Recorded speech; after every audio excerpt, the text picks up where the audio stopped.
Okei, moikka kaikki ja tervetuloa mun uuden väliin. Tässä videossa mä ihan vaan ratsastelen täällä maastossa. Ja tää ei oo siis kovin pitkä. Mut ihan ensin meidän pitää lähteä talliin hakemaan jakkara tai joku kivi, että mä pääsen tänne selkään. Okei, siis mä löysin kovin kummasta kiven. Mä löysin tän kiven ja sit mä työnnän tohon, että mä pääsen tänne selkään. Ja sit mä vaan hyppään tonne.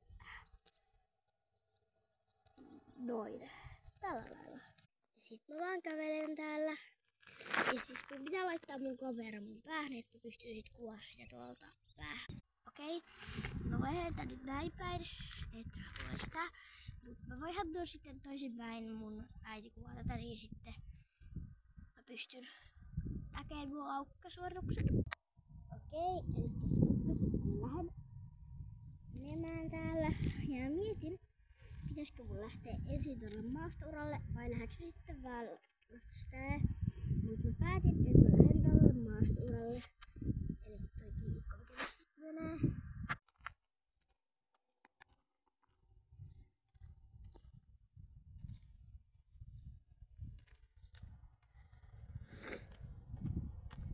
Wow, pyrrä, wow! Vai! Ai, toi sattu. Vitsi, millä se oikein kerkes lähtee? Siis ihan oikeesti. Mä arvasin, että se lähtee jonnekin.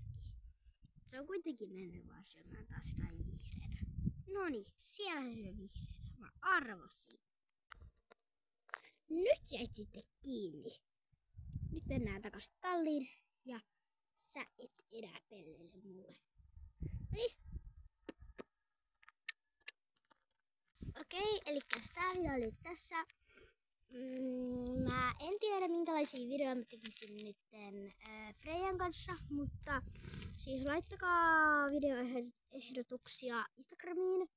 Sieltä mä niitä joskus katselen, niin laittakaa sinne niitä, niin sitten mä niitä katselen, mutta seuraava video tulee olemaan varmaan ensi viikolla tai sitten perjantaina. Se on semmonen video.